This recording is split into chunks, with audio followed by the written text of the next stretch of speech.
علی بھائی، اگلا سوال ہے، ہمارے ہاں یہ بات بہت مشہور ہے کہ اگر حاملہ عورت سورہ یوسف کی زیادہ سے زیادہ تلاوت کرے یا اس کے ساتھ خوبصورت بچوں کی پکچرز کو زیادہ سے زیادہ دیکھے تو اس عورت کے ہاں پیدا ہونے والا بچہ یا بچی بھی خوبصورت ہوں گے۔ کیا یہ عقیدہ درست ہے؟ بالکل جھوٹا عقیدہ جی۔ نہ تو اس کو ریویلڈ نالج کی کوئی سپورٹ حاصل ہے، نہ ایکوائرڈ نالج کی، یعنی نہ وحی کے علم کی، نہ سائنس کے علم کی۔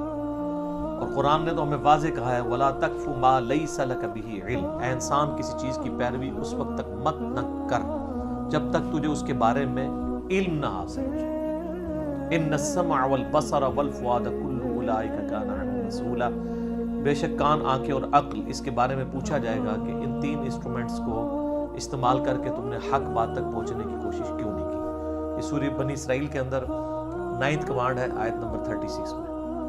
تو نہ تو سائنس اس کو سپورٹ کرتی ہے، نہ وہیں میں کہیں موجود ہے۔ پتہ نہیں، میرا لگ کسی نے یہ سنا ہوگا کہ حضرت یوسف علیہ السلام خوبصورت ہیں، تو دوسرے نے پھر اس میں رنگ بھرے ہوں گے کہ اچھا یہ خوبصورت ہیں تو اس کا مطلب ہے کہ سورہ یوسف پڑھنے سے جو بچہ ہے وہ خوبصورت پیدا ہوگا۔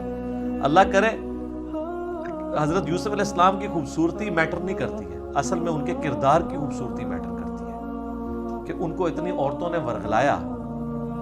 تو کاش کسی عورت کے دماغ میں یہ بات ہے کہ میرا جو بچہ پیدا ہو رہا ہے وہ یوسف کی طرح پرہیزگار ہو، پھر تو بات سمجھ آتی ہے۔ یہ تو خوبصورتی کو لے کے بیٹھ رہے ہوتے ہیں، وہی کہانی کرائے گی یہ جو ہمیں۔ حالانکہ صحیح مسلم میں حدیث ہے کہ اللہ تعالیٰ تمہاری شکلوں اور مال کو نہیں دیکھتا، دلوں اور اعمال کو دیکھتا ہے۔ شکل تو اس نے خود بنائی ہے، اس نے کیوں دیکھنا ہے؟ حضرت بلال حبشی کا جب ہم ذکر کرتے ہیں تو ہمارے دل میں ان کے لیے محبت کے جذبات آتے ہیں، حالانکہ وہ حبشی تھے۔ سیدنا عمار ابن یاسر بھی حبشی تھے۔ تو حبشی جو ہے وہ کتنا خوبصورت ہو سکتا ہے؟ رنگ تو کالا ہی ہوگا، ناک تو موٹا ہی ہوگا، اور تو موٹے ہی ہوں گے، لیکن ان کے کردار کی خوبصورتی جو نبی علیہ السلام کے لیے انہوں نے قربانیاں دی، ان چیزوں کو ہم دیکھتے ہیں تو ہم ان سے محبت کرتے ہیں۔ تو پہلا تو میں پھکی اور اینٹی وینم والا جواب دوں گا کہ سورہ یوسف پڑھنے سے اگر کسی حبشی کے ہاں جو ہے وہ گورا پیدا ہو جائے تو پھر ہم ماننے کے لیے تیار ہیں۔ ایک آدھ ہو بھی سکتا ہے ویسے، لیکن انالیسس اس طرح نہیں کیا جاتا۔ وہ 100 عورتیں سورہ یوسف پڑھیں گی اور اس میں 99 کے یا 90% کے پیدا ہو جائے پھر تو ہم کہیں گے، تو ان کو بھی پتہ ایسا نہیں ہوگا، یہ پاسبل ہی نہیں ہے، نہ تصویریں دیکھنے سے کچھ ہوگا۔ لیکن یہ بات سائنس مانتی ہے کہ ونس جب پریگنینسی آئیڈینٹیفائی ہو جاتی ہے اور یعنی وہ بچہ بڑا ہوتا ہے اور گروتھ کی ایج میں آتا ہے اور 4 مہینے گزر جاتے ہیں اور اس کے سننے کی اور یعنی سننے کی صلاحیت جو ہے اس کی کام کرنا شروع کر دیتی ہے، کان، تو وہ جو باہر کی آوازیں ہیں نا وہ ان کے ساتھ مانوس ہوتا ہے۔ یہ یعنی سائنس مانتی ہے اس بات کو، اس ماحول کا، یعنی اگر ماں جو ہے وہ قرآن کی تلاوت کرنے والی ہے تو وہ اس کے ساتھ مانوس ہو جاتا ہے، ماں کی آواز کے ساتھ، باپ کی آواز کے ساتھ۔ اسی سے وہ انہوں نے کہانی نکال لی ہے نا کہ شیخ عبدالقادر جانی جو پیدا ہوئے تھے 14 سپارے فصل، تو حالانکہ اس لیول تک نہیں کوئی چیز ہوتی کہ کوئی حفظ ہو جائے کسی کو، تو ایسے پاسبل نہیں ہے، بالکل جھوٹ ہے۔ یعنی صحابہ کرام تو صحابہ صفحہ بیچارے بیٹھ کے پورا دن حضور سے تعلیم حاصل کرتے تھے، تو انہوں نے تو قرآن یاد نہیں کیا، اور یہ کہتے ہیں کہ جناب پیدائشی حافظ سن، وہ حافظ ہوں گے، ایک وہ انا انہوں ہی حافظ کہتے ہیں نا، تو یہ ہو سکتا ہے کہ اگر کوئی ایسا ہو۔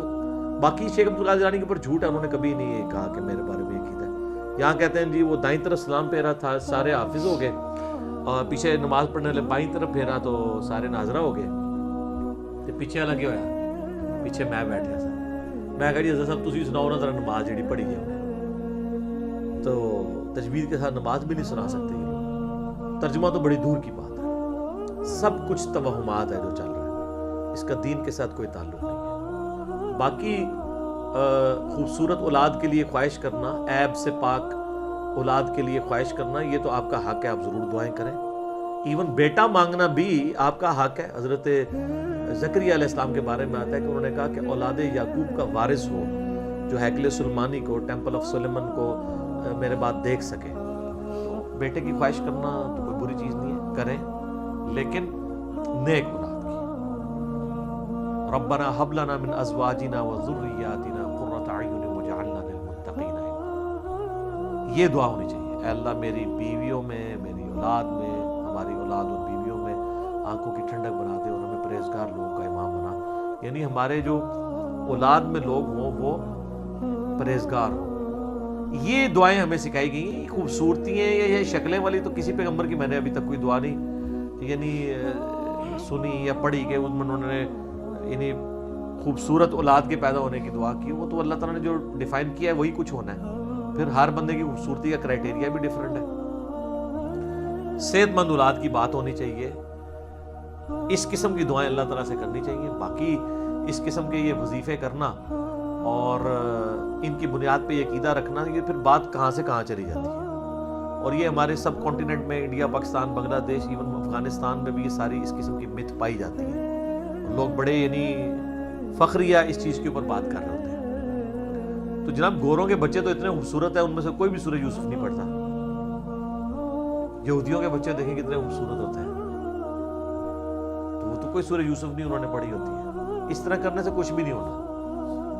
اصل چیز ہے کہ اللہ سے دعا کریں اور اس قسم کے عقیدے نہ رکھیں. یہی چیزیں جو اسلام کی بدنامی کا باعث بنتی ہیں, اور ان چیزوں کا ریلیجن کے ساتھ کوئی تعلق نہیں. دعا کریں, اللہ کی مرضی قبول کرے نہ کرے.